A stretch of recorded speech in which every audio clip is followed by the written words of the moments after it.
বেশি ভালো না, ফলে বেশি একটা সুবিধা করতে পারবে না বিভিন্ন জায়গায়। এখন তো চাকুরিতে চেহারা দেখে নিয়োগ দেওয়া হয় বিভিন্ন জায়গায়, বলেন নাউজুবিল্লাহ।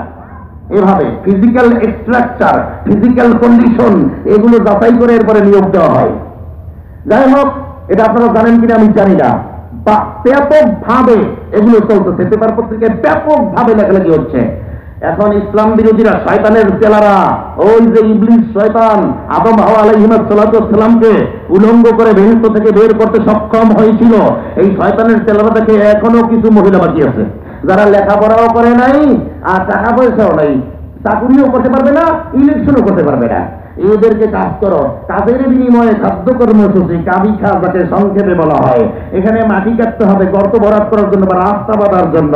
এখানে মাটি কাটবে মহিলারা, পুরুষদের উড়া কোদাল নেওয়ার প্রয়োজন নাই। কথা বুঝতেছেন?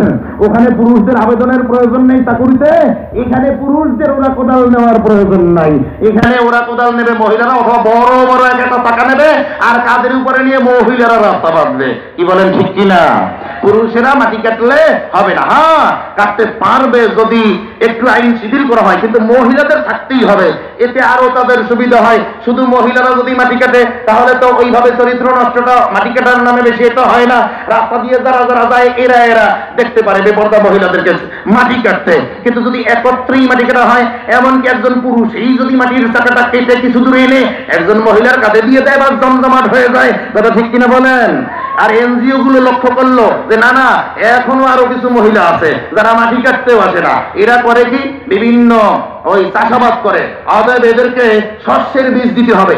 আমাদের এলাকায়, কলাপাড়া এলাকায়, আমি এক বাড়িতে গেলাম দাওয়াতে, দেখি ওনার বাড়ির দরজা একটা বিল্ডিং এর মতো, অর্থাৎ নিচে খাম্বা দেওয়া, উপরে অর্থাৎ চরের ভিতরে একটা, চরে তো পানি ওঠে মাঝে মাঝে, জোয়ারের পানি, তো এই জন্য ওই নিচে খাম্বা দেওয়া, ঘরটা উপরে বিল্ডিংটা।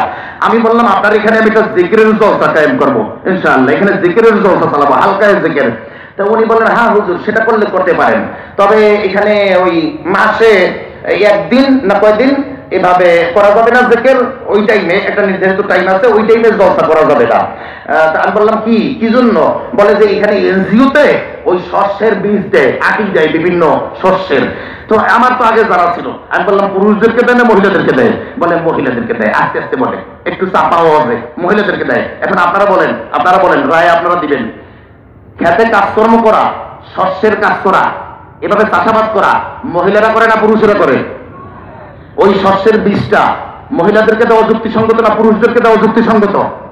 ওই শস্যের বীজটা কিভাবে বপন করতে হবে, কতক্ষণ ভিজিয়ে রাখতে হবে, বপন করার পরে মাটি কিভাবে দিতে হবে উপরে, কতদিন পরে অঙ্কুরোদ্গম হবে ওই বীজ থেকে, এটা পুরুষদেরকে আইডিয়া দিয়ে দেওয়া একেবারেই যুক্তিসঙ্গত। কিন্তু সেখানে যারা চাষাবাদ করবে তাদেরকে দেওয়া হবে না, দেওয়া হবে মহিলাদেরকে। কারণ যারা দেবে এনজিও কর্মকর্তা, ওরা হলো পুরুষ। এখন একজন যদি হয় পুরুষ আর তার হাত থেকে যদি 50 জন বা 100 জন ওই এলাকার মহিলা বিনা পয়সায় শস্যের আটি আনবে, বিনা পয়সায়। কারণ কি, এত দরদ কেন তাদের?